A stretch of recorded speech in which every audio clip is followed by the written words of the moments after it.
Something shifted at Meta's headquarters recently. For years, the Quest lineup was a gaming toy.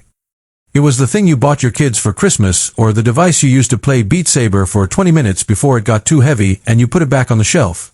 But as we sit here in 2026, the rumors surrounding the Meta Quest 4 are starting to paint a much darker, much more ambitious picture. This isn't just a Quest 3 with better cameras. This is Mark Zuckerberg's attempt to finally kill the laptop, the television, and perhaps even the smartphone. Welcome to my channel Tech Launch. Subscribe my channel and click on the bell icon for the new tech updates. If you've been following the leaks, you know the code names, Pismo High, Pismo Low, and the mysterious Puffin. But what you don't know is why Meta is suddenly obsessed with making a device that looks less like a computer and more like a pair of ski goggles. Today, we are tearing down every leak, every internal memo, and every supply chain secret to understand Meta Quest 4. Because if the rumors are even half true, the world you see when you take this headset off is going to start feeling very, very boring. Let's start with the weight gap. The biggest complaint about VR has always been the brick on your face feeling. The Quest 3 was a miracle of engineering, but it still feels like a weight after an hour. The Quest 4 is rumored to be moving toward a modular design. Imagine a headset that weighs less than half of what you're wearing now, because the battery and the processor have been moved to a compute puck that clips to your pocket. This isn't just an ergonomic fix, it's a philosophical shift. Meta wants you to wear this for 8 hours, not 30 minutes. They want this to be your workspace, your cinema, and your social life. And then, there's the eye. The Apple Vision Pro set a standard for eye tracking that made the Quest 3 look like a relic. But for the Quest 4, Meta isn't just copying eye tracking, they're weaponizing it.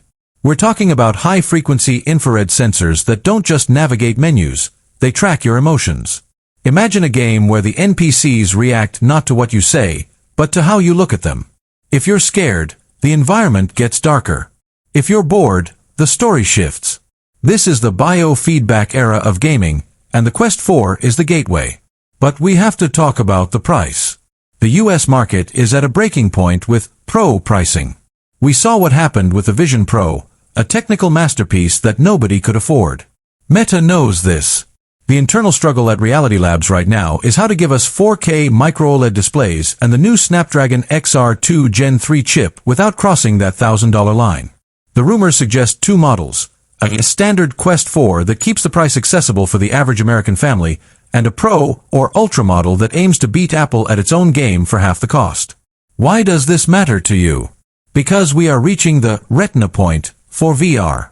For the first time, the pixels are becoming invisible to the human eye. When you open a virtual browser in the Quest 4, the text will be as sharp as a physical MacBook screen. This is the moment the metaverse stops being a cartoon and starts being a utility. But with that power comes a massive question of privacy.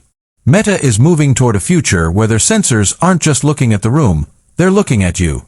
Your iris, your expressions, your heart rate. As we dive into the specs, the first thing that jumps out is the field of view.